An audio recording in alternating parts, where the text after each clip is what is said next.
বোম্বাই একটা বিশাল বাড়ি আছে, এমন করে রিলায়েন্স কোম্পানির যিনি মালিক তার বাড়ি রয়েছে, ওই বাড়িটা যে জায়গায় দাঁড়িয়ে আছে ওটা ওয়াকফ সম্পত্তি, এবং এতিমখানার জন্য ওই সম্পদকে মুসলমানরা দান করেছে। সেই জায়গা দখল করে আজকে তারা বিশাল বাড়ি তৈরি করেছে। তাদের ভয় হয় কোনো দিন যদি মুসলমান তার সম্পদকে নিয়ে নেয় তাহলে আমার বন্ধুর এই বাড়িটা চলে যাবে। তাই কেন্দ্র সরকার এই ওয়াকফকে অ্যাক্টের নামে, সংশোধনের নামে নিজের সম্পদকে হরণ করতে চাইছে।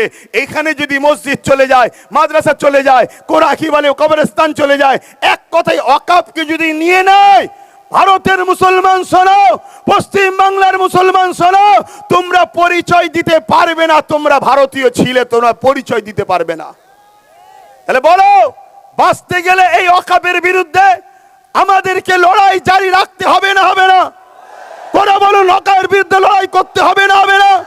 তাতে যদি হাজারো প্রাণ বুলেটের গুলিতে, বোম বন্দুকের গুলিতে, কেন্দ্র জালিম সরকারের অত্যাচারে যদি আমাদের হাজার হাজার প্রাণ কুরবান হয়, মাতৃভূমি বাঁচাবার জন্য রক্ত দিয়েছি, ইসলামের অধিকার, ইসলামের সম্পদকে বাঁচাবার জন্য কারা রক্ত দিতে পারবেন উঠে দাঁড়িয়ে যান।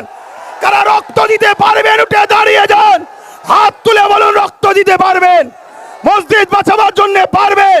কোরআনের পক্ষে, দিন ইসলামের পক্ষে, নিজের অধিকারের জন্য সংবিধান আপনাকে রাইট দিয়েছে, এই অধিকারের জন্য রক্ত দিতে পারবেন।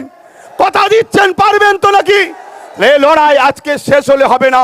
ঝড় এসুক, পানি এসুক, তুফান এসুক, লাঠি চার্জ হোক, গুলি মারুক, বোম মারুক, আমাদের এই লড়াই রাজপথে চলতে থাকবে। হাত তুলে বলুন, হাত তুলে বলুন।